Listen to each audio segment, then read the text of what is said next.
You've been crushing your to-do list, earning praise, and putting in the hours, but the next step on your career ladder just keeps slipping away. Maybe it's not about working harder. Maybe it's about playing by a new set of rules. Welcome to Managing a Career, the podcast that helps you navigate the path to professional success. I'm your host, Lane Robinson. Each episode, we explore the ins and outs of taking charge of your career, from developing skills you need to succeed to building a network that can help you advance, and everything in between. Whether you're just starting out or a seasoned professional, I've got you covered. So sit back, relax, and get ready to take control of your career with Managing a Career. There's a moment in every career when you realize the rules have changed. What used to work doesn't work anymore.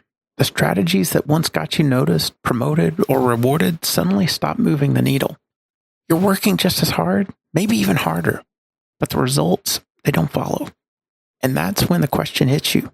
Wait, did I miss something? You didn't miss anything. You just reached an inflection point. One of those quiet but defining moments where the path ahead demands a different version of you. Today, we're unpacking those critical career shifts, how to spot them early, how to pivot fast, and how to make sure you don't get trapped in the almost promoted zone.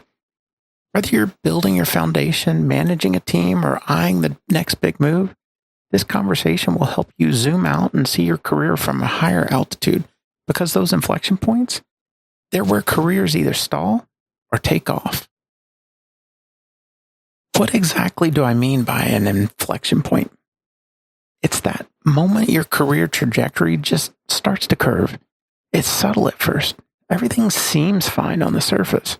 You're still performing, still getting solid feedback, still known as the person who delivers, but then, almost imperceptibly, the results start to taper off.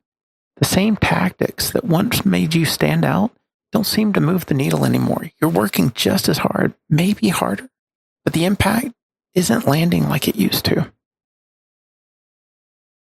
Think back for a second. Maybe you were the person who always delivered fast, accurate work, who double-checked every detail and saved the day more than once. Early in career, that's gold. It earns trust and opens doors. But as you move up, being the doer isn't what gets you noticed anymore. What matters now is influence, not output. That's the curve.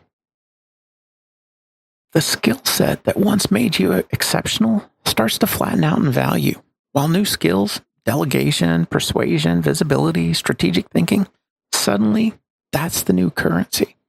It's not that your old skills no longer matter. They've just become the price of entry at this new level. You're no longer being measured by effort. You're being measured by impact. So how do you know when you've hit one of these career turning points? Before it's too late.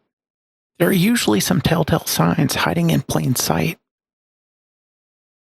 Maybe you're being praised and even rewarded, yet somehow still passed over for promotions. You keep hearing how great your work is, but advancement never follows. That's a signal. Praise without progress usually means the rules have shifted and you haven't.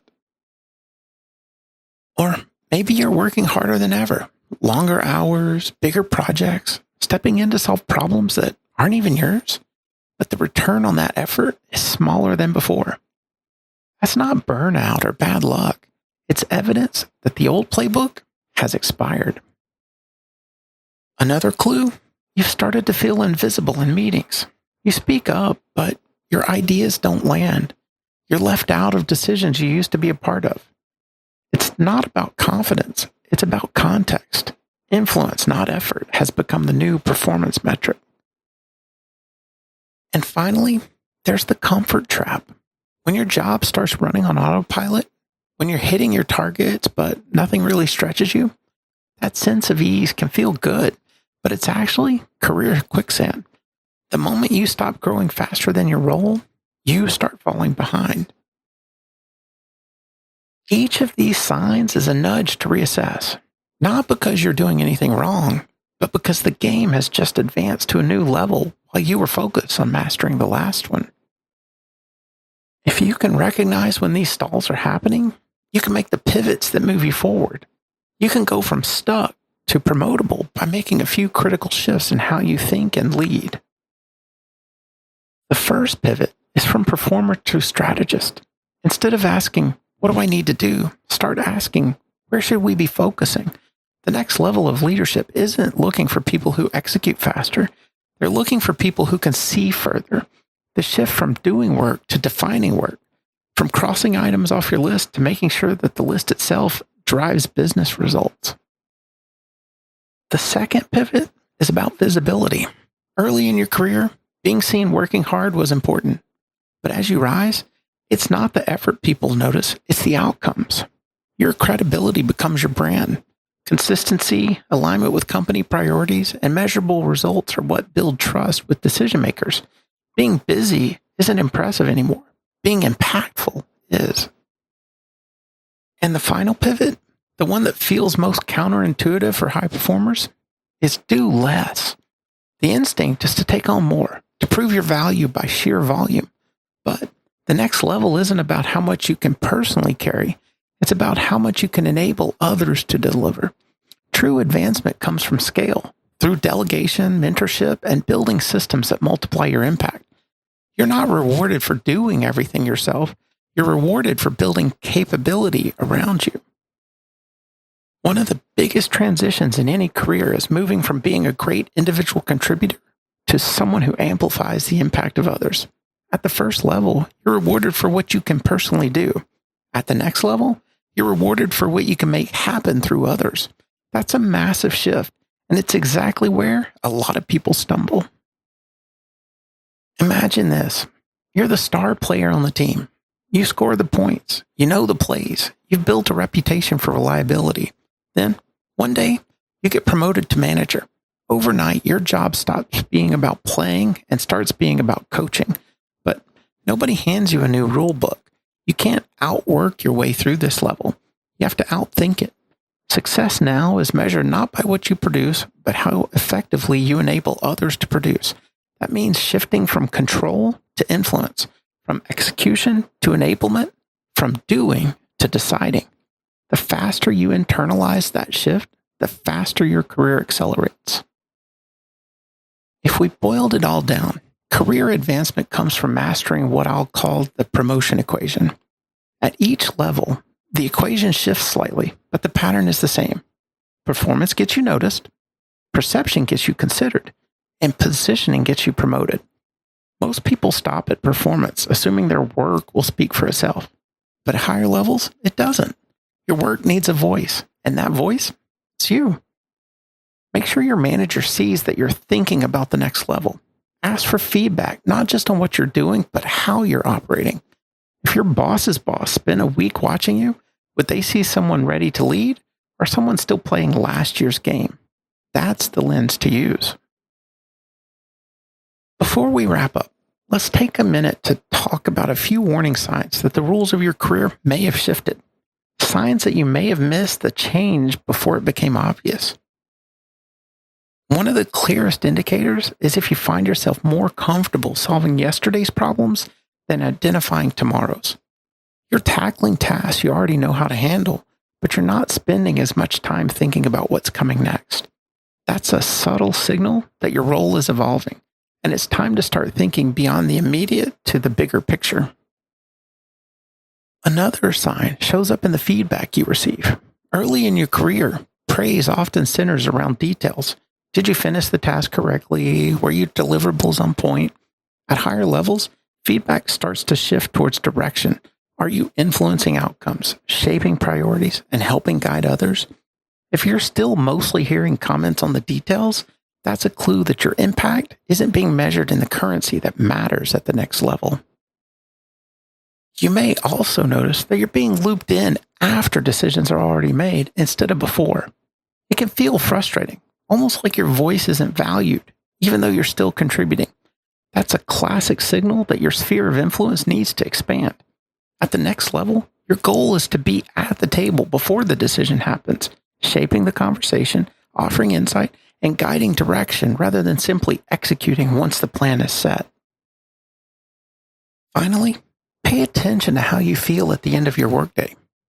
You might be exhausted, stretched thin, and working hard, but not fulfilled in any meaningful way. That exhaustion without fulfillment, that's a sign that your current approach isn't fueling growth. It's burning energy without advancing your career trajectory.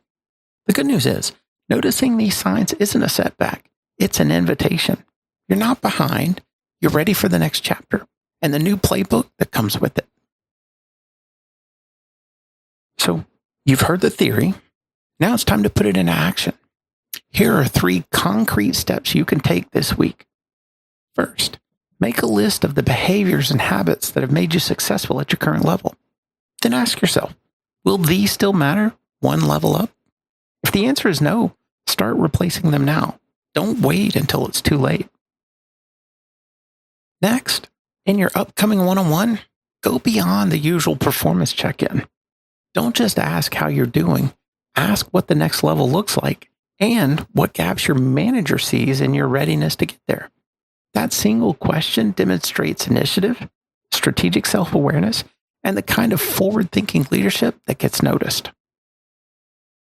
And finally, stop measuring success by effort alone.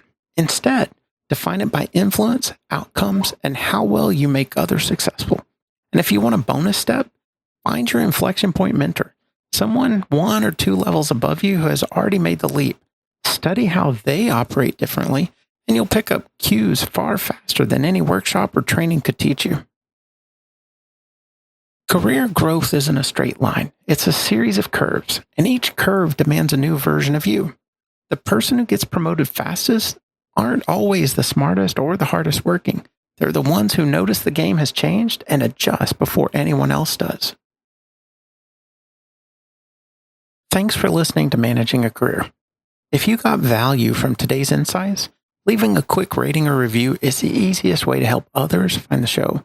Your feedback not only supports the podcast, it signals to other professionals that these strategies actually work and helps grow a community of people striving to get ahead. I've been your host, Lane Robinson. Taking control of your career is entirely up to you. No one else will do it for you. So don't be afraid to take the actions that will help you reach your professional goals. I hope this episode has provided you with valuable insights and advice.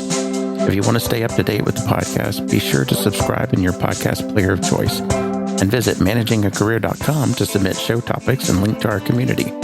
For Managing a Career, this has been your host, Lane Robinson. And remember, own your career and navigate the path to professional success.